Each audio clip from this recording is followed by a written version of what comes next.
Pinya Bumi Takdo Tutadama Diploma Level 3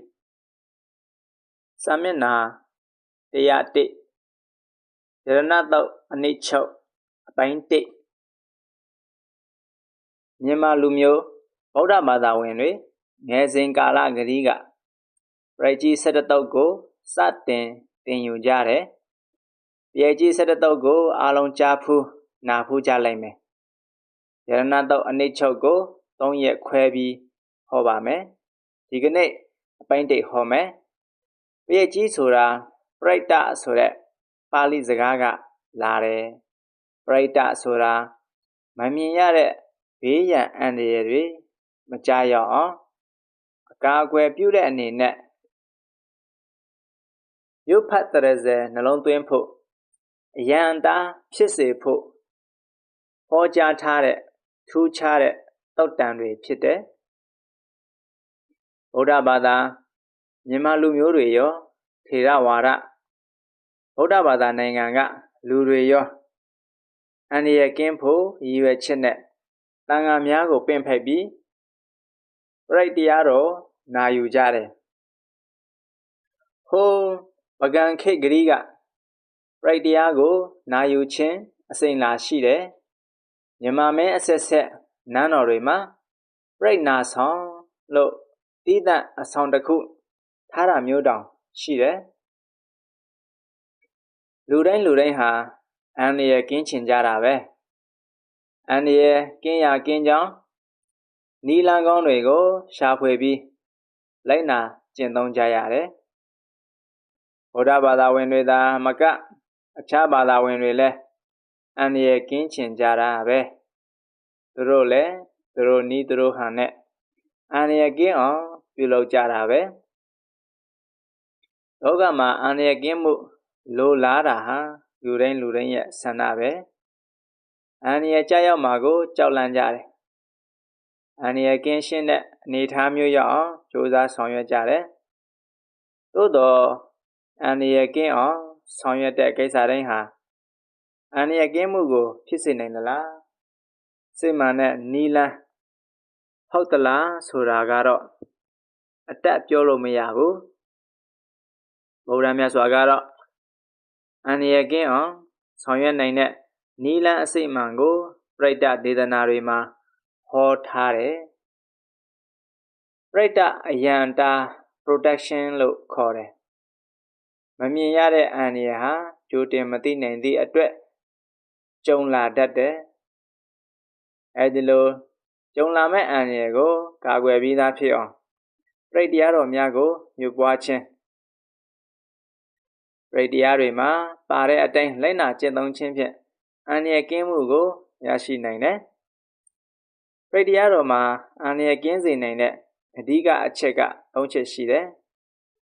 Meta watching This as a gago, so chin up here, and ye go gagwenene. Diago, Tanga Gongo, I on Bubido lebe, and ye again on Lolo Yare. Eddie Tema, Diga Nachega. Metane, the Sabo. Yes, Abiaga, Meta Diane, this as a ga. Tinakugo, Diga Tabi. Radiama, Hotare. Meta Doma, Metago, Chip Bubido. And again, they that Nisnigo beat hare. Not Kanato Suragale, Muisore, Said out she the Roaria and the Yama can weigh the po. Metago a two horror pide. Yon Gigi net, Lena Gentome, Wamiame, Yopatrezeme, so ye. And again at Taragare, Miyaji Shikere po. Metaboana Poame, Metane Sene. Radiaro Rego, you papi, Niera, and long day mesoyin. A sapient tanet, 300 ye, and the junk. They and the Mapsina Bulo, Yasapiaga, or Tare. Not a cougar, this are so chin. This are so champion. Ludu yet Tandama, Mapsipo data, and here we go. Joden Gagwen in the row. People Jaya Pida Pite, and here we go lebe. Be Piao Nine Dasi Nine Tajamo Yerana Doma, this are Sore Nina, Yasapiaga, အန္တရာယ်ကင်းအောင်ဆောင်ရွက်ပေးခဲ့တယ်ဝေသာလီမြို့မြတ်စွာဘုရားလက်ထက်တော်အခါကာလတုန်းကဝေသာလီမြို့ကြီးဟာအလွန်စီကားခဲ့တယ်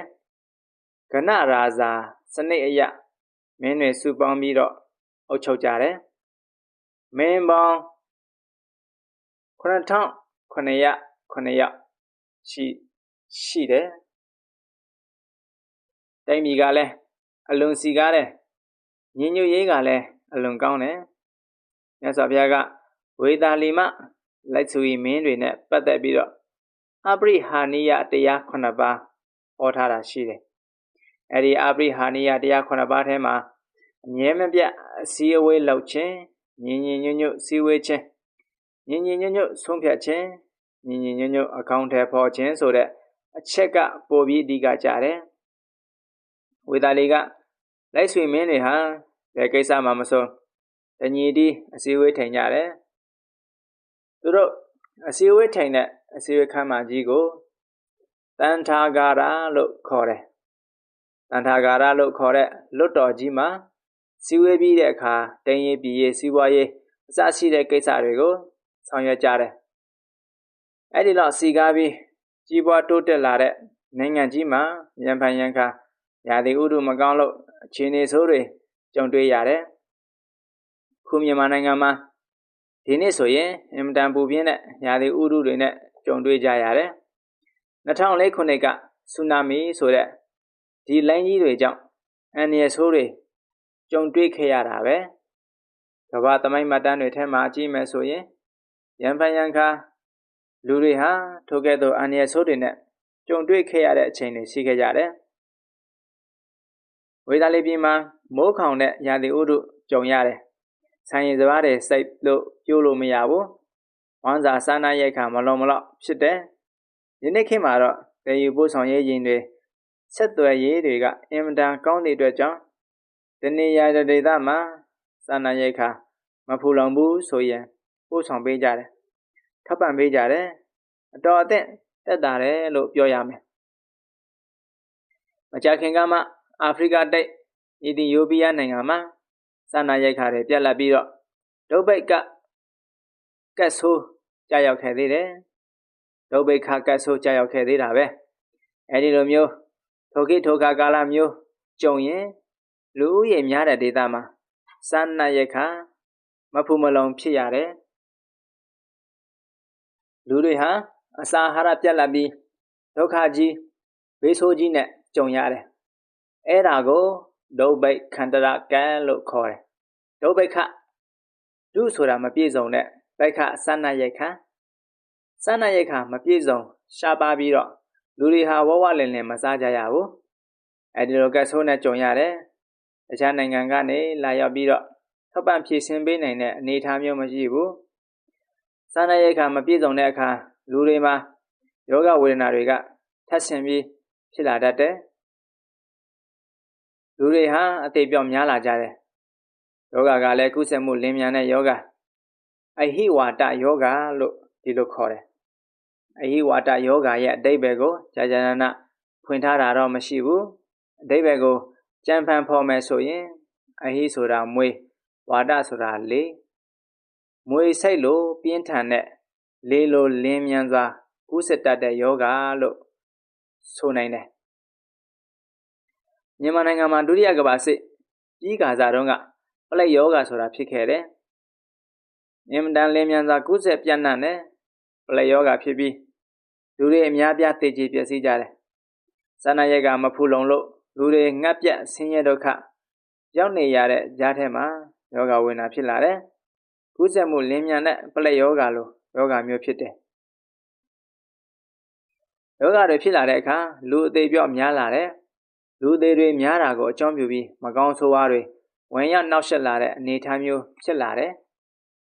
ကကြီး၃ပါးစားနာရိတ်ကရှားပါပြီးတော့အစာအာဟာရမဖူလုံတာကိုဒုဗိတ်ခန္တရကံလို့ခေါ်တယ်ယောဂဝေဒနာတွေဖြစ်ပြီးတော့ပြန့်ပွားနေတာကိုရောဂန္တရကံလို့ခေါ်တယ်မကောင်းဆိုးဝါးတွေဝင်ရောက်ပြီးတော့လူတွေကိုနှိပ်စက်တာကအမနုဿတန္တရကံလို့ခေါ်တယ်ကဲဆိုတဲ့အဓိပ္ပာယ်ကအ တိုင်းတာကြီးတစ်ခုလို့ဆိုလိုတယ်အချိန်အတိုင်းတာအရမိုးခေါင်နေတဲ့အချိန်ပိုင်းကြီးကိုလောဘခန္ဓာကတ်လို့ခေါ်တယ်ယောဂဝေဒနာတွေဖြစ်ပြီးကူးဆက်ပြောင်းပွားနေတဲ့အချိန်ပိုင်းကိုလောကန္တရာကတ်လို့ခေါ်တယ်အဲ့ဒီအချိန်မှာမကောင်းဆိုးဝါးတွေကဝင်ရပြီးတော့နှိမ့်ဆက်တဲ့အချိန်ပိုင်းကိုအမနုဿန္တရာကတ်လို့ခေါ်တယ်ဝေဒလေးပြည်မှာဘေးဆိုးအန္တရာယ်ကြီးကြုံလာတဲ့အခါဘယ်လိုလုပ်ပြီးလွတ်မြောက်အောင်လုပ်ကြမလဲလို့တိုင်ပင်ညှိနှိုင်းကြတယ်ကိုယုံကြည်ရာကိုပြောကြတယ်နတ်ယုံကြည်သူတွေကဗလိနတ်စာတွေပေးမယ်နတ်ပွဲတွေကျင်းပပြီးတောင်းပန်မယ်ဒီလိုလုပ်တဲ့နီးနဲ့လဲဖြည့်ရှင်းတယ်မရဘူးညတဲ့အခါမှာဘာသာရေးဘက်ကိုကြည်လာကြတယ်အဲ့ဒီခေတ်ကကိုယ်ဝယ်ရာဘာသာဟာ9မျိုးရှိတယ်လို့ပြောရမယ်အိန္ဒိယနိုင်ငံဟာထင်ရှားတဲ့ဘာသာရေးခေါင်းဆောင်ကြီးတွေက9ဦးရှိတယ်ပေါ့အဲဒီ9ခုထက်က6ဦးကတော့ပုရဏကတ္တပမေခလိခောသာလနိဂန္ထနာတဗုဒ္ဓတင်စယပေလထဗုဒ္ဓပကုရကိစ္ဆယနအစိတကေတကမ္မလာဆိုတဲ့တိဋ္ဌိဆရာကြီး6ယောက်အဲဒီဆရာကြီးတွေကိုကိုးကွယ်တဲ့အုပ်စုကလည်းတိဋ္ဌိဆရာကြီးတွေကိုပင်လဲလို့ရှိရင်သူတို့ရဲ့ဘုံတော်ကိုတေဇောအာနုဘော်ကြောင့်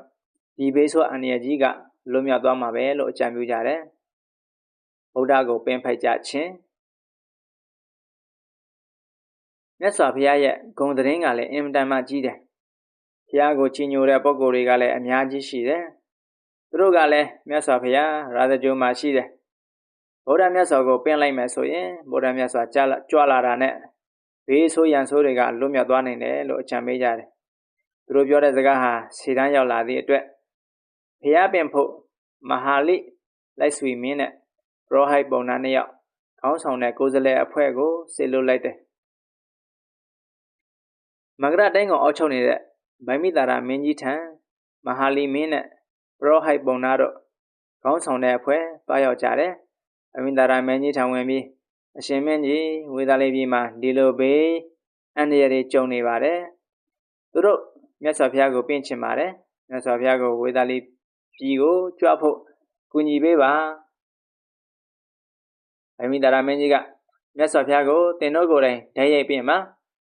လိုအပ်လို့ရှိရင်မြတ်စွာဘုရားကြွလာပါလိမ့်မယ်ဆိုတော့သူတို့ကိုယ်တိုင်သွားပြီးတော့ဘုရားကိုပင့်ကြတယ်မြတ်စွာဘုရားကလက်ခံလိုက်တယ်ဗိမိတာရမင်းကြီးကခရီးသွားလာဖို့အစီအစဉ်တွေလုပ်တယ်ရာဇဂိုက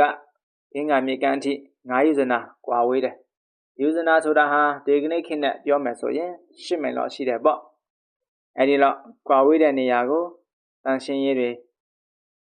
တို့နားနေဆောင်တွေတို့ယူဇနာမှာတကြောင်ဆောက်ပြီးဘုရားကြွတဲ့အခါတညတာနားဖို့ဆိုတဲ့ခီးလမ်းမအစီအစဉ်တွေကိုဗိမိတာရမင်းကြီးကအားချင်းဆောင်ရွက်ပေးတယ်ဂင်္ဂါမြေကြီးကိုဖြတ်ရမယ်ဂင်္ဂါမြေကြီးကိုဖြတ်တဲ့အခါမှာထိုခေတ်ကအခုလိုစက်တပ်ရင်တွေမရှိသေးတဲ့အတွက်ကြောင့်လေတွေဖောင်းတွေကြနစီမံပေးတယ်မြတ်စွာဘုရားနဲ့လည်းယဟန်900အတူတကွလိုက်ပါပြီးတော့သွားမယ်အဲ့ဒီစီစဉ်ကိုဗိမိတာရမင်းကြီးကလင်းမြန်ဆောင်ရွက်ပြီးပေးတယ်မဟာလိတို့အဖွဲ့ကလည်းဝေဒလီပြည်ကိုပြန်သွားပြီးတော့ဂင်္ဂါမြေဟိုဘက်ကမ်းရောက်တဲ့အခါသူတို့နိုင်ငံကလည်းအစီအစဉ်တွေလုပ်ကြတယ်ပေါ့အဲဒီလိုအစီအစဉ်ဆောင်ရွက်ပြီးခါမှာမြတ်စွာဘုရားဟာဝေဒလီပြည်ခီးစတင်ထွက်ခွာတော်မူတယ်မြတ်စွာဘုရားဂင်္ဂါမြေကိုဖြတ်ကူးပြီးဟိုဘက်ကမ်းကလည်းရောက်လိုက်ဆွေတွေကအကြီးကျယ်ကြိုဆိုကြတယ်ဂင်္ဂါမြေနဲ့ဝေဒလီက3ယူဇနာဝေးတယ်3ညအိုက်သွားရတယ်ပေါ့ခြေတုံးကတော့ရင်နဲ့သွားတာမဟုတ်ဘူးကုန်းချောင်းလျှောက်တာတို့ဆိုတော့3ညအိုက်ဒီနေ့ကို10မိုင်နှုန်းလောက်နဲ့ခီးသွားပြီးတော့3ညအိုက်မြတ်စွာဘုရားအမှုရှိတဲ့သံဃာတွေဟာဂင်္ဂါမြေကဆင်းပြီးကမ်းပေါ်လဲတက်လက်ရော့အဲ့ဒီချိန်မှာမိုးကြီးကျယ်ရွာချတယ်တဲ့ဝေဒလီပြည်မှာလူတွေအများကြီးတေကြသည့်အတွက်ကြောင့်လူတွေအလောင်းတွေကိုမမြုပ်နိုင်လောက်အောင်များတယ်တင်ချင်းတွေမှာလည်းဒီအတိုင်းပြစ်ထားရတဲ့အနေအထားမျိုးတွေရှိတယ်အဲ့ဒါတွေအလုံးဟာမိုးကြီးရွာချလိုက်တဲ့အခါဝေဒလီတစ်မျိုးလုံးတန်ရှင်းသွားတယ်မြတ်စွာဘုရားရောက်သွားတဲ့နေ့မှာမြတ်စွာဘုရားကို ကြီးညိုတဲ့ကိုလုံးကိုကြီးတဲ့နတ်တွေကလည်းရောက်လာကြတယ်အန္တရာယ်ပေးတတ်တဲ့နတ်ဆိုးတွေတရေတွေဘလူးတွေအလိုလျောက်ရှောင်းတိုင်းပြီးထွက်ပြေးသွားကြတယ်ဝေသာလီမျိုးကလည်းအင်တန်မှကျယ်ဝန်းတယ်ဒရင်းသုံးထပ်မျိုးကြီးကသုံးခါချဲ့ထားတယ်ပရမဒီကာစားကမျိုးကတိတ်မကြီးဘူးဒရင်းတစ်ထပ်တီးလူကြီးများလာတဲ့အခါနောက်ထပ်ပြီးတော့ချဲ့ရတယ်ချဲ့ရတဲ့အခါနောက်ထပ်ဒရင်းတစ်ခုထပ်ပြီးပတ်ရတယ်တခါအဲ့ဒါနဲ့မလုံးလောက်လို့လူကြီးတိုးလာတဲ့အခါနောက်ထပ်တစ်ခါထပ်ပြီးမြို့သစ်တွေဖော်ရပြန်တယ်မြို့ကြီးကကျဲတဲ့ထက်ကျဲလာတယ်ဝေသာလီမြို့ဟာဒရင်းသုံးထပ်ကာယံထားတယ်ယရဏတုတ်ဟောကြားခြင်းမြတ်စွာဘုရားကရှင်အာနန္ဒာအားယရဏတုတ်ကိုပို့ချပေးတယ်အာနန္ဒာဟောဒီယရဏတုတ်ကိုရွတ်ဖတ်ပြီးတော့ဒရင်းသုံးထပ်မှာတစ်ထပ်ပြီးတစ်ထပ်မြို့ကိုလက်ပတ်ပြီးယရဏတုတ်ကိုရွတ်ဖတ်ပါလို့ခိုင်းလိုက်တယ်ရှင်အာနန္ဒာကဒရင်းသုံးထပ်လက်ပတ်ပြီးပရိတရားတွေရွတ်တယ်မြတ်စွာဘုရားရဲ့ကြွညွတ်တဲ့ပိုက်ကြီးနဲ့ရေတွေကိုထဲ့သွားပြီးပရိရေတွေကိုပယ်ဖြန့်လိုက်တယ်ကြောင်ကြိုကြောင်ကြားကတ်နေတဲ့မကောင်းဆိုးဝါးတွေမနေနိုင်တော့ဘူးအကုန်ထွက်ပြေးကြရတယ်အာမနုတန္တရာကလည်းပျောက်သွားတယ်ဘောဂန္တရာကလည်းပျောက်သွားတယ်မိုးရေရွာချလို့ကောင်းမွန်တဲ့ရာသီဥတုရရှိလာကြတယ်ဝေသာလီပြည်မှာကြုံတွေ့နေရတဲ့ဘေးအန္တရာယ်ဆိုးကိုဘေးအန္တရာယ်ဆိုးကြီး၃မျိုးဟာအတိုင်းတာကြီးတစ်ခုရပျောက်ကင်းသွားတယ်ပရိယုမိပုဂ္ဂိုလ်များဒါဂရဆရာကပရိယုတော့မယ်ဆိုရင်ဒီဘင်္ဂလာမြတ်စွာဘုရားထံမှာယာရိတ်ခံခဲ့တဲ့ချိန်ကစပြီးတော့ပါရမီ10ပါးအပြား30ဖြည့်ကျင့်ခဲ့ပေါ့စွန်ကျင်ကြီး5ပါးကျင့်ခဲ့ပေါ့စရိယ3ပါးကိုကျင့်ခဲ့ပေါ့ဒုက္ခရာစရိယအကျင့်တွေကျင့်ခဲ့ပေါ့အပရာဇိတပလင်မှာထူးခြားတဲ့တမန်ကျုဒ္ဒဉာဏ်တော်ကြီးရခဲ့ပေါ့ဓမ္မစကြာတရားဟောတော်မူပုံစတဲ့မြတ်စွာဘုရားရဲ့ကြီးညိုဖွယ်ဘဝဖြစ်စဉ်တွေကိုရှေးဥစွာဆင်ခြင်ပြီးရွတ်ပါလို့မှာတယ်ဒရင်းသုံးထပ်အတွင်းရှင်အာနန္ဒာမထေရမြတ်ဟာညာလုံးပေါ်ရွတ်တယ်ပရမယံမှာလဲပရမယံလဲရွတ်တယ်ဒုတိယယံမှာလဲရွတ်တယ်တတိယယံလဲရွတ်တယ်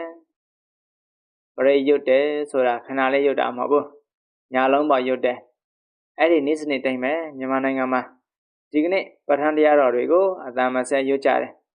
ပရိကိုတော့အတ္တမဆက်ရွတ်တာတိုက်ပြီးတော့မရှိဘူးညာလုံးပေါ်ရွတ်တာတော့မကြားဘူးပရိရွတ်တယ်ဆိုခဏလေးနဲ့ပြီးသွားတယ်ဒီဟိုနိုင်ငံမှာပရိမဏ္ဍတွေကိုစောက်ပြီးညာလုံးပေါ်ပရိရွတ်ပွဲတွေကျင်းပလေရှိတယ်ဒီဟိုနိုင်ငံမှာပဋ္ဌာန်းရွတ်တာတော့မရှိဘူးဗမာဘုန်းကြီးတွေရောက်တဲ့အခါဗမာပြည်ရောက်ဖူးတဲ့ဒီဟိုနိုင်ငံသားတွေကဗမာပြည်မှာအတ္တမဆက်ပဋ္ဌာန်းပွဲတွေကိုတွေ့ခဲ့ဖူးသည့်အတွက်ကြောင့်သူတို့ကလည်းတခါတည်းရန်ဗမာဘုန်းကြီးတွေပင့်ရွတ်တာတော့ကြုံဖူးတယ်ပရိပွဲကိုတော့သူတို့ကကြာနနလောက်တယ်ပရိမဏ္ဍတွေပရိအိုးတွေပရိရေတွေနဲ့ညာလုံးပေါ်ရွတ်တယ်ရှင်အာနန္ဒာမထေရမြတ်ယရဏတုတ်ကိုရွတ်တဲ့အခါမှာလည်းညာလုံးပေါ်ရွတ်တယ်အဲ့ဒီလိုညာလုံးပေါ်ရွတ်ပြီးတော့မြတ်စွာဘုရားကအဲ့ဒီချိန်မှာတန်ထာဂါရလို့ခေါ်တဲ့အစည်းအဝေးဆောင်ကြီးမှာယရဏတုတ်ကိုပဲ9ရက်တိတိဟောခဲ့တယ်မြတ်စွာဘုရားဟောထားတဲ့ယရဏတုတ်ပရိတရားတော်ကြီးဟာဘယ်လောက်ထိအောင်ပြန့်နှံ့တယ်လဲဆိုရင်ကောတိတတသဟတေတုစကဝါလေတုဒေဝတာယတနာပဋိကဏံတိယင်စဝေတာလေးရပုရိစကြဝဠာဂရေတတိုင်းမှာရှိတဲ့နတ်တွေကမြတ်စွာဘုရားတရားတော်တွေရဲ့အဆုံးအမအာဏာကိုခံယူကြတယ်စကြဝဠာဂရေတတိုင်းထိအောင်မြတ်စွာဘုရားဟောတဲ့ဒီယရဏတုတ်ရဲ့တကောအာဏာပြန့်နှံ့တယ်လို့ပြောတာစွန့်ရင်တတိဟာအဲ့လောက်ထိကျယ်ပြန့်တယ်တဏှာလေးကရွတ်လိုက်လို့ရှိရင်လူသားတွေအနေနဲ့မကြားနိုင်ပေမဲ့လို့စကြဝဠာတွေမှာရှိနေတဲ့နတ်တွေကတော့ဒါတွေကိုကြားနိုင်ကြတယ်ဒါကြောင့်ယရဏတုတ်ကိုရွတ်လိုက်လို့ရှိရင်စကြဝဠာဂရေတတိုင်းမှာရှိတဲ့နတ်တွေကခံယူကြည်ညိုကြသည့်အတွက်ကြောင့်စကြဝဠာဂရေတတိုင်းအတွင်းအန္တရာယ်တွေကင်းနိုင်တယ်လို့ဒီလိုဆိုလိုတာနော်ယရဏတုတ်ဆိုတာသစ္စာကိုအသုံးပြုပြီးတော့မြတ်စွာဘုရားကအန္တရာယ်ကင်းအောင်စီမံပေးတယ်။သာဝေကျမ်းဂန်မှာသစ္စာကို6မျိုးခွဲပြထားတာရှိတယ် မျိုးကဝစီသစ္စာအခါတရံဝါစာသစ္စာလို့လည်းခေါ်တယ်ဝစီသစ္စာဆိုတာနောက်ကပြောလို့ရှိရင်မှန်တာပဲပြောတယ်အဲ့ဒါကိုဝစီသစ္စာလို့ခေါ်တယ်အဲ့ဒီဝစီသစ္စာဟာအင်မတန်မှစွမ်းရည်တတ္တိထက်တယ်လို့ပြောတယ်မှန်ကန်တဲ့စကားဟာအစွမ်းတကူရှိတယ်ခြေတုံးကသစ္စာဆိုပြီးမြစ်ကိုဖြတ်ကူးတာတွေရှိခဲ့ဘူးတယ်သစ္စာဆိုပြီးတော့တင်းရောက်နေတဲ့အစိတ်တွေပြေပြော့သွားအောင်လုပ်ခဲ့ဖူးတာရှိတယ်လောကမှာသစ္စာတရားရှိနေတဲ့အခါသိပ္ပံတွေကတော့မှဆေးပဲ့ဝင်တယ်လို့အဆိုရှိကြတယ်သစ္စာရဲ့တကူဟာအင်မတန်မှကြီးမားတယ်လို့ပြောတာနောက်တစ်ခုကဝိရတိသစ္စာဝိရတိသစ္စာဆိုတာလိန်ပြောခြင်းမှာရှောင်ကျင်မှုပဲဝိရတိရှောင်ကျင်မှုဟာလည်းသစ္စာဖြစ်တယ်အဲဒါကြောင့်ဝိရတိသစ္စာနောက်တစ်ခုကဒိဋ္ဌိသစ္စာမြင်နဲ့ပတ်သက်လာပြီးကိုယ့်အမြင်ကသာမှန်တယ်တခြားအမြင်ကမမှန်ဘူးလို့ပြောတာဣဒမေဝသစ္စာဘောဂမညာဒီအယူဆသာမှန်တယ်တခြားအယူဆမမှန်ဘူးလို့ပြောတာအဲ့ဒီနေရာမျိုးမှာဒိဋ္ဌိသစ္စာလို့ဆိုတယ်နောက်တစ်ခုကယမနာတွေကအမှန်တရားလို့သူတို့ကထုတ်ပေါ်ဟောပြောတဲ့အချက်တွေရှိတယ်အဲ့ဒါကိုတော့ယမနာသစ္စာလို့ဒီလိုနာမည်ပေးထားတာရှိတယ်နောက်တစ်ခုကလုံးဝအမှားအယွင်းမရှိတဲ့အမှန်တရားကိုတော့ပရမတ္ထသစ္စာနိဗ္ဗာန်ကိုပရမတ္ထသစ္စာလို့ဒီလိုခေါ်တယ်နောက်တစ်ခုကအရိယသူတော်စင်တွေသိကြတဲ့ဒုက္ခသမုဒယនិရောဓမဂ္ဂဆိုတဲ့သစ္စာကိုတော့အရိယသစ္စာလို့ခေါ်တယ်အားလုံးပေါင်းလိုက်တဲ့အခါကျတော့သစ္စာ6မျိုးတဲ့သစ္စာဆိုတဲ့စကားလုံးအောက်မှာဒီလို6မျိုးခွဲရတယ်ယန္တတုံးမှာဟောထားတဲ့သစ္စာကတော့မှန်ကန်တဲ့စကားကိုပြောတဲ့ဝစီသစ္စာအဲဒီဝစီသစ္စာကိုအသုံးပြုပြီးတော့မြတ်စွာဘုရားဟာအန္တရာယ်ကင်းဖို့ဆောင်ရွက်ပေးတယ်အဲဒီလိုအန္တရာယ်ကင်းအောင်ဆောင်ရွက်တဲ့နေရာမှာဘုရားကုံတရားကုံသံဃာကုံဆိုတာအဓိကထားတယ်ယန္တသုံးပါးရဲ့ဂုဏ်ကိုအာယုံပြုပြီးသစ္စာဆိုခိုင်းခဲ့တာပဲယန္တသုံးပါးပထမနတ်တွေကိုတိုက်တွန်းတဲ့ဂါထာ2ပုဒ်ဘုရားကုံနဲ့ပတ်သက်ပြီးတော့ဆိုတဲ့သစ္စာဂါထာ3ပုဒ်တရားကုံနဲ့ပတ်သက်ပြီးတော့ဆိုတဲ့ဂါထာ2ပုဒ်သံဃာကုံနဲ့ပတ်သက်ပြီးတော့ဆိုတာ10ပုဒ်ရှိတယ်အဲ့ဒီထဲမှာပထမဂါထာ5ပုဒ်ကိုသာရဟောပြီးကျန်ဂါထာများအာနန္ဒာရှင်အာနန္ဒာဖြစ်ဆက်တယ်လို့လည်းအဆိုရှိကြောင်းအထာဂရမှာဆိုတယ်ရှင်အာနန္ဒာကညာလုံးပေါ့ယန္နတုတ်ကိုရုပ်ဖတ်တဲ့ဇာချင်းဖြင့်ဝေဒာလေးပြည်မှာကြာရောက်နေတဲ့ဘေးရန်အန္တရာယ်တွေပျောက်ကင်းအောင်ဆောင်ရွက်ပေးတယ်မြတ်စွာဘုရားကိုယ်တိုင်ကလည်းပဲဒီယန္နတုတ်ကိုပဲ9ရက်တိတိဟောကြားခဲ့တယ်ယာနိဒဗုဒ္ဓာနိသမဂရာနိဘုံမာနိဝါယာနိဝအန္တလိုက်ခေသဗ္ဗေဝဗုဒ္ဓတုမနာဘုံတုအထောပိတက္ကိစ္စတုဏန္တုမာတိတံမြတ်စွာဘုရားကနတ်တွေရဲ့အကူအညီကိုရှေးဥစွာယူတယ်အဲ့ဒီတော့နတ်ကိုးကွယ်တာနဲ့နတ်ကူညီယူတာနဲ့တခြားစီပဲရောထွေးပြီးတော့နတ်ကိုးကွယ်တာတွေကိုအပြစ်တင်ပြီးတော့နတ်ကိုမေတ္တာပို့တာတွေရောအမြဝေတာတွေရောဒါတွေကိုပါပုတ်ခတ်ပြီးမပြောသင့်ဘူးပေါ့မြေပေါ်ရှိတဲ့နတ်ပဲဖြစ်ဖြစ်ခေါင်းကင်မှာနေတဲ့နတ်ပဲဖြစ်ဖြစ်ဟောဒီနေရာဌာနရောက်ရှိနေကြတဲ့နတ်တွေအလုံးအဲဒီရောက်ရှိနေကြတဲ့နတ်တွေအလုံးဟာဝမ်းမြောက်ဝမ်းသာဖြစ်ကြပါစေလို့ဒီစကားလေးကိုရှေးဥစွာစပြီးမြတ်စွာဘုရားကဟောတာဟုတ်တယ်လေအန္တရာယ်တွေကိုအကာအကွယ်ပြုဖို့ရန်အတွက်သူတို့ရဲ့အကူအညီစောင့်ရှောက်ကလည်းလိုအပ်တယ်နောက်တရားဓမ္မကိုလည်းပဲလေးလေးစားစားနားထောင်ကြပါလို့နတ်တွေကိုရှေးဥစွာတိုက်တွန်းတဲ့စကားနဲ့မြတ်စွာဘုရားကဒီတုတ်တံကိုစထားတယ်နတ်တွေအလုံးဟာဂုဏ်စိတ်နားထောင်ကြပါလူသားတွေအပေါ်မှာမေတ္တာထားကြပါလို့ဒီလိုပြောတယ်နတ်တွေကိုလူတွေကမေတ္တာပို့ရသလိုနတ်တွေကလည်းလူတွေပေါ်မေတ္တာထားပါလို့မြတ်စွာဘုရားကတိုက်တွန်းတာသူနတ်တို့ချစ်ခင်မှုဆိုတာအင်မတန်မှအရေးကြီးတယ်လောကမှာမုန်းတရားတွေပြောင်းပွားလာလို့ရှိရင်အန္တရာယ်ကြီးတယ်ဒီကနေ့ခေတ်ကြီးထဲမှာလူသားတွေအချင်းချင်းပြင်းထန်တဲ့အာဃာတကြောင့်ဘုနာဘုံခွဲဒီနာဘုံခွဲပြီးအကြမ်းဖက်မှု terrorism ဆိုတာပေါ်လာတယ် လူသားတွေဒုက္ခရောက်အောင်လုပ်ကြတယ်အဲ့ဒါတွေဟာပြင်းထန်တဲ့အမုန်းတရားကြောင့်ဖြစ်တာသူနဲ့တူမေတ္တာထားနိုင်မယ်ဆိုလို့ရှိရင်ဒီလိုလုပ်မှာမဟုတ်ဘူးလူသားတွေအပေါ်မှာမေတ္တာထားကြပါလို့မြတ်စွာဘုရားကနတ်တွေကိုဆေးဥစွာတိုက်တွန်းတယ်တတမဟိဗုဒ္ဓနိတမေထတပေမေတံကရောထမာနုတိယပဇာယဒီဝါစရတောဇဟရန္တိယေပလံတတမဟိနေရခထအပမတ္တတချို့လူတွေကိုယ်အိမ်ပေါ်မှာကိုယုံကြည်ရအောင်သီးဆွဲတယ်နော်နကနာပေးတယ်အုံငပြောတင်းတယ်တိတမေတ္တာပို့တယ်အမြဝေတယ်နေ့စီကုသိုလ်ကောင်းမှုလုပ်တိုင်းနတ်တွေကိုအမြဝေတယ်ဒီအမြဝေတာဟာလဲနတ်တွေကိုပူဇော်တဲ့သဘောပဲကိုလုပ်တဲ့ကုသိုလ်ကောင်းမှုလုပ်ပြီးတိုင်း32ပုံ၌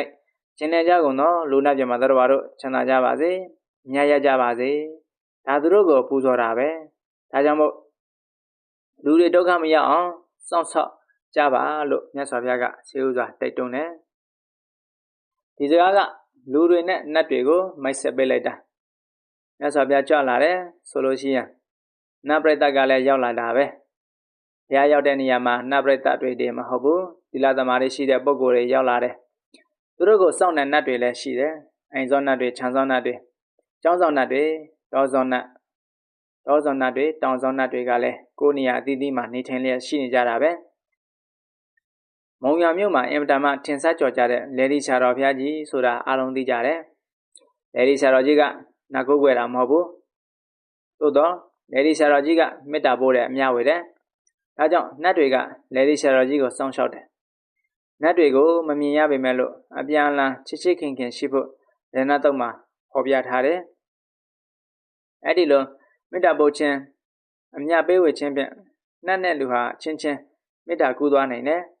အဲ့ဒါရှေ့ဘက်မှာမြတ်စွာဘုရားကဟောပေးထားတာဗုဒ္ဓဂုံနဲ့သစ္စာဆိုပေါ့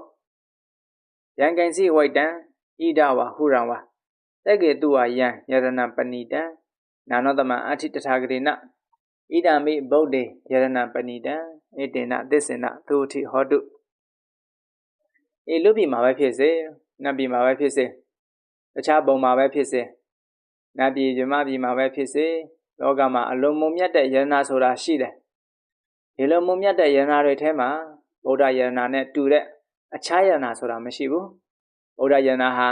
အမြတ်ဆုံးယရဏဖြစ်တယ်ဒီသစ္စာစကားကြောင့်တတ္တဝါတွေချမ်းသာကြပါစေယရဏအတိတ်ပဲယရဏဆိုတာလူတွေရဲ့စိတ်ကိုကျဉ်တ်စေတယ်ရွှေကိုမြင်ရင်လူဟာကျဉ်တ်နေတယ်ဗရမ ्या မြင်ရင်ကျဉ်တ်တယ်ကြောက်တံဗရမ ्या တွေမြင်ရင်ကျဉ်တ်တယ်အဲဒါကြောင့်ယရဏလို့ခေါ်တယ်စိတ်တိကတံမဟေကင်္စအတုလံဒုံလဘတတနံအနောမတတ္တပရိဘောဂံရတနံတေနဝောစတိစိတ်တိကတံလူတိုင်းရဲ့အကျိတ်တွေ့တယ်လူတိုင်းကကျဉ်တ်တယ်လူတိုင်းကြိတ်တယ်လူတိုင်းလိုချင်တဲ့အရာဖြစ်တယ်လူတိုင်းနှစ်သက်တဲ့အရာဖြစ်တယ်မဟေကတန်ဖိုးကြီးတယ်အင်မတန်မှတန်ဖိုးကြီးတဲ့အရာကိုယရဏလို့ခေါ်တယ်အတုလနိုင်ဖို့ရှင်ဖို့တန်ဖိုးဖြတ်ဖို့မဖြစ်နိုင်တော့အောင်အရှင်းမြင်တယ်အတုမဲ့တယ်ဒုံလဘတတနာတွေ့ဖို့မြင်ဖို့ရာခဲရင်းတဲ့အရာဖြစ်တယ်လမ်းခင်းတဲ့ကြောက်တယ်ဘယ်တော့ပေါ်နေယရဏလို့ဆိုတဲ့ဗရမ ्या ကြောက်ကြတော့တွေ့ရခဲ့တယ်အင်မတန်မှရှားပါတယ်အနောမတတ္တပရိဘောဂအထက်တန်းကြတဲ့ပုံကိုယ်တွေမှအသုံးပြုနိုင်တယ်လူတိုင်းမသုံးနိုင်တဲ့ပစ္စည်းမျိုးကိုယရဏလို့ခေါ်တယ်ဒါလောကီဘက်ကပြောတဲ့ယရဏလောကီယရဏတွေပဲကြည့်ဒီအခြေအနေမျိုးတွေနဲ့ရှိတယ်စိန်ရွှေစတဲ့ဒီယရဏတွေဟာလူပြည်မှာပဲရှိနတ်ပြည်မှာပဲရှိလောကမှာယရဏမျိုးမျိုးတွေလူတွေအကျိတ်ယရဏမျိုးမျိုးရှိတယ်တဲ့ဗုဒ္ဓယရဏလို့နေသက်ဖွယ်ကောင်းတဲ့အခြားယရဏမျိုးမရှိနိုင်ဘူးဗုဒ္ဓမြတ်စွာဘုရားရဲ့နေသက်ဖွယ်ဂုဏ်ကြီးတွေဟာအင်မတန်မှမြတ်နိုးဖွယ်ကောင်းတဲ့ယရဏဖြစ်တယ်လောကမှာရှိတဲ့ယရဏတွေနဲ့မတူတဲ့အင်မတန်မှထူးခြားတဲ့ယရဏဆိုတာဘုရားယရဏပဲဖြစ်တယ်ဒီမှန်ကန်တဲ့စကားကိုဆိုလိုက်ရလို့သတ္တဝါတွေချမ်းသာကြပါစေသစ္စာဆိုတဲ့နေရာမှာတိတ်မန္နာကိုအရင်ပြောတယ်နေ့ပြောပြီးတဲ့အခါကိုလိုချင်တဲ့ဆန္ဒကိုထုတ်ဖော်ဒီနှစ်ချက်ရှိတယ်လောကမှာဘာခက်ခဲပဲတွေ့မန်းတဲ့စကားကိုဆိုပြီးလို့ရှိရင် ကိုဖြစ်ချင်တာတစ်ခုခုကိုဖော်ထုတ်လိုက်ရင်ရရှိနိုင်တယ်သစ္စာဆိုတာအန္တရာယ်မှလည်းလွတ်မြောက်နိုင်တယ်ကိုလိုချင်တာလည်းရတယ်ဒါကြောင့်မို့လို့သစ္စာရဲ့စွမ်းအားဟာအင်မတန်ကြီးတယ်အင်မတန်ကြီးမားတယ်တခြားအရာတွေပြောရင်မှန်ချင်မှမှန်မယ်ဘုရားကုံကိုထုတ်ဖော်ပြီးတော့ပြောတာကမှားစရာမရှိဘူးပရိတ်တကူပရိတ်ကြောင့်အန္တရာယ်ကင်းမွန်တစ်ခုကိုပြောပြမယ်ဘုန်းကြီးတို့ရန်ကုန်မှာကြုံခဲ့ရတာတစ်ခုပေါ့ရန်ကုန်စစ်မိုင်မှာ Junction 8 Shopping Center တစ်ခုရှိတယ်အထက်ပေါင်း17ထပ်ရှိတယ်တဲ့ခုနလွားမှာဘယ်သူမှမရှိဘူးနေ့ခါမှာကွန်ပျူတာရောင်းဆိုင်ဖွင့်ထားတယ်အဲဒီခုနလာကညခါဇပွဲတွေရွှေ့တဲ့အတန်းကလာထိုင်တွေရွှေ့တဲ့အတန်းဘုံနှင်းကျဲနေတယ်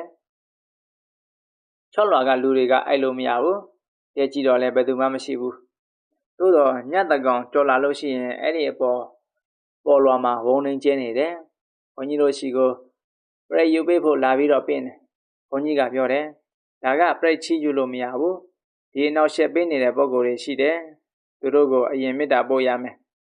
မေတ္တာပို့ပြီးတော့မှအမြတ်တမ်းအရင်ဝေရမယ်ဘုန်းကြီးတို့ဒီပိဆိုင်ရာထေရဝါဒဗုဒ္ဓတဏ္ဍာပြုတက္ကသိုလ်သံဃာ၅ပါးအဲ့ဒီကိုသွားကြတယ်ညနေပိုင်းမှာတရားကာများကသင်္ကန်းတို့ဆန်တို့တိုင်းကလူဖွဲ့တိုင်းကအဖြစ်လူဖို့စီမံထားတယ်ဘုန်းကြီးတို့ကညမှာနောက်ရှစ်နေတဲ့ပုံကိုယ်တွေအားလုံးလာပါတိလလာယူပါအမြတ်လာယူပါလို့ဖိတ်ခေါ်တယ်ပရိတ်အရင်မရွတ်သေးပဲနဲ့သူတို့ကိုအားလုံးတက်ရောက်တဲ့သူတွေအနေနဲ့တက်ရောက်တဲ့သူတွေနဲ့အတူတိလယူခိုင်းတယ်ယူခိုင်းပြီးတော့ကုသိုလ်ကောင်းမှုအဖို့ကိုအမြတ်ဝေတယ်အမြတ်ဝေပြီးတဲ့အခါကျမှပြောရတယ်အခုအခါပရိတ်ရွတ်တော်မယ်ပရိတ်ရွတ်ပြီးတော့ပရိတ်ရည်လဲဖြန်းမယ်အဲဒီနောက်မှာတော့ဒီလိုဘုံနှင်းကျဲတာတွေလုံးလုံးမရတော့ဘူးချမ်းသာရမှာနေကြအမြတ်ကုသိုလ်ကိုခံယူပြီးတဲ့အခါမှာလိုလိုလလချမ်းချမ်းသာသာဘယ်သူမှနောက်ရှက်မပေးပဲချမ်းသာရမှာနေကြပါလို့မမြင်ရပေမဲ့လို့ဒီလိုပြောရတယ်အမြတ်ဝေပြီးပြည့်ရုပ်တဲ့အခန်းတွေအကုန်လုံးပြည့်ရည်လိုက်ဖြန်းတယ်အဲ့ဒီဂရိကစပြီးတော့အဲ့ဒီပြဿနာတွေငြိမ်းသွားတယ်ဒါမြတ်စွာဘုရားရဲ့တရားတော်ကအစွမ်းတကူရှိတယ်ဆိုတာထင်ရှားတာပေါ့နော်ခေယံဝိရာကအမတံပဏိတံယရိဇကတကြမုနိတမဟိတောနတေနဓမ္မေနသမာထိကိဉ္စီဣဒံပိဓမ္မေယရဏပဏိတံဣတေနသစ္စေနသုထိဟောတုတကြမုနိတကြလူမျိုးကထွက်ပြီးတော့ယဟန်ဖြစ်တော့ရောက်ရှိလာတဲ့မြတ်စွာဘုရားဟာအာတမဟိတောမေတ္တမာတိနဲ့ကြည်ကျင်မှုရှိပြီးနိဗ္ဗာန်တရားကိုမြင်မှပြုခဲ့တယ်အဲ့ဒီနိဗ္ဗာန်တရားဟာခရနိဗ္ဗာန်ကိုအာယုံပြုလိုက်တာနဲ့တပြိုင်နက်ဣဒာတွေကုန်သွားတယ်သောတာပတ္တိမေနဲ့နိဗ္ဗာန်ကိုအာယုံပြုလိုက်ရင်ဒိဋ္ဌိဝိသိကိစ္စဆိုတာကျင်သွားတယ်တဂရဂါမိမေနဲ့အာယုံပြုမယ်နာဂါမိမေနဲ့နိဗ္ဗာန်ကိုအာယုံပြုမယ်ဆိုရင်ကာမရာဂဗျာပါဒဆိုတဲ့ကိလေသာတွေကုန်သွားတယ်အရဟတမေနဲ့အာယုံပြုလိုက်မယ်ဆိုလို့ရှိရင်ကိလေသာအလုံးကင်းရှင်းသွားတယ်နိဗ္ဗာန်ရောက်လို့ရှိရင်ကိလေသာမှန်သမျှဟာအဆုံးသတ်ချုပ်ငြိမ်းရတာဖြစ်သောကြောင့်နိဗ္ဗာန်ကိုခယံလို့ခေါ်တယ်ဝိရာဂဆိုတာနိဗ္ဗာန်မှာတမန်ချင်းဆိုတဲ့တဏှာလဲလုံးဝကျင်တယ်တဏှာနဲ့လုံးဝမရှင်တွဲဘူးတဏှာရဲ့အာယုံလည်းမဖြစ်ဘူးတဏှာသမားကနိဗ္ဗာန်ကိုဘယ်တော့မှမရချင်ဘူးအခုဖြစ်ချင်နေလို့ရှိရင်နိဗ္ဗာန်ကိုဘယ်တော့မှမရောက်နိုင်ဘူးလောကလူတွေကနိဗ္ဗာန်ကိုလိုချင်တယ်နိဗ္ဗာန်ကိုလိုချင်တယ်ဆိုတဲ့နေရာမှာတဏှာမကင်းသေးတဲ့ပုဂ္ဂိုလ်တွေကနိဗ္ဗာန်ဆိုတာလုံချမ်းသာတယ်မအိုရဘူးမနာရဘူးမတရားဘူးဆိုတဲ့ဓာတ်တွေကိုတွေးပြီးတော့နောကချမ်းသာမှုလို့ထင်ပြီးတော့နိဗ္ဗာန်လိုချင်တယ်တကယ်နိဗ္ဗာန်မှာဘာမှမရှိတော့ဘူးဆိုရင်မလိုချင်ဘူးဘုန်းကြီးတို့ရွာကဒကာမကြီးတယောက်ကနိဗ္ဗာန်မှာဆေးလက်တောက်လို့ရလားလို့မေးတယ်နိဗ္ဗာန်မှာဘယ်လိုလုပ်ဆေးလက်တောက်ရမလဲ no smoking area လို့ပြောတဲ့အခါဆေးလက်မတောက်ရရင်နိဗ္ဗာန်ကိုမသွားချင်ဘူးတဲ့တဏှာအတွင်းနဲ့တွေးတာလေတွေ့တာမှုတွေနဲ့နိဗ္ဗာန်နဲ့လုံးဝဆက်ဆက်လို့မရဘူးဝိရာဂလုံးဝဆက်ဆက်မှုမရှိဘူးနော်နိဗ္ဗာန်ကိုအာရုံပြုလို့နိဗ္ဗာန်ရောက်သွားရင်အမတသိလည်းမသိတော့ဘူးနော်ပဏိတနိဗ္ဗာန်ကအလုံးနှစ်သက်ကျင့်တတ်စရာကောင်းတယ် အလွန်ကျဉ်းဆရာကောင်းတယ်ခယံဝိဒါကအမတံပဏိတံဆိုတဲ့ဂုံရည်လေးမျိုးဟာနိဗ္ဗာန်ရဲ့ဂုံရည်လေးမျိုးပဲအဲ့ဒီနိဗ္ဗာန်ရဲ့ခယဝိဒါကအမတပဏိတဆိုတဲ့ဂုံတွေဟာအလွန်နှိမ့်သက်စရာကောင်းတယ်အဲ့ဒီစကားဟာမှန်ကန်ပါတယ်ဧတေနသစ္စေန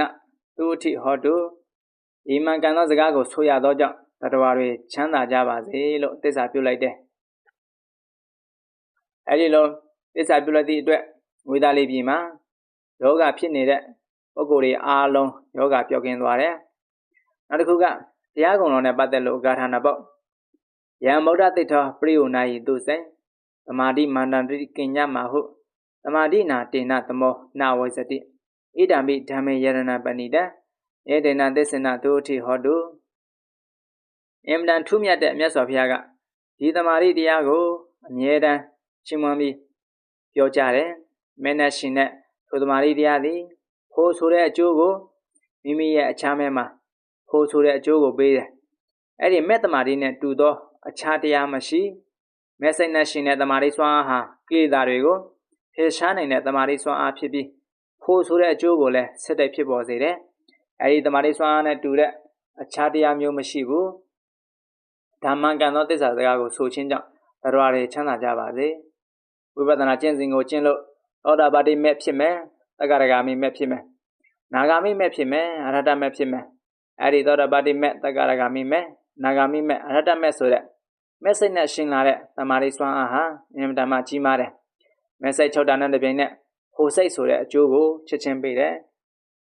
အဲ့ဒါကြောင့်မို့လို့မဲ့သမာဓိနဲ့အလားတူတဲ့တရားမျိုးဟာမရှိပါဘူးဒါနှိမ့်သက်စရာကောင်းလာတဲ့ယရဏတစ်မျိုးဖြစ်ပါတယ်အဲ့ဒီမှန်ကန်သောတရားကိုဆိုရသောကြောင့်တတ္တဝါတွေချမ်းသာကြပါစေလို့အဲ့တော့တရားကုံတော်ကိုအာယုံပြုပြီးတော့သစ္စာဆိုတယ်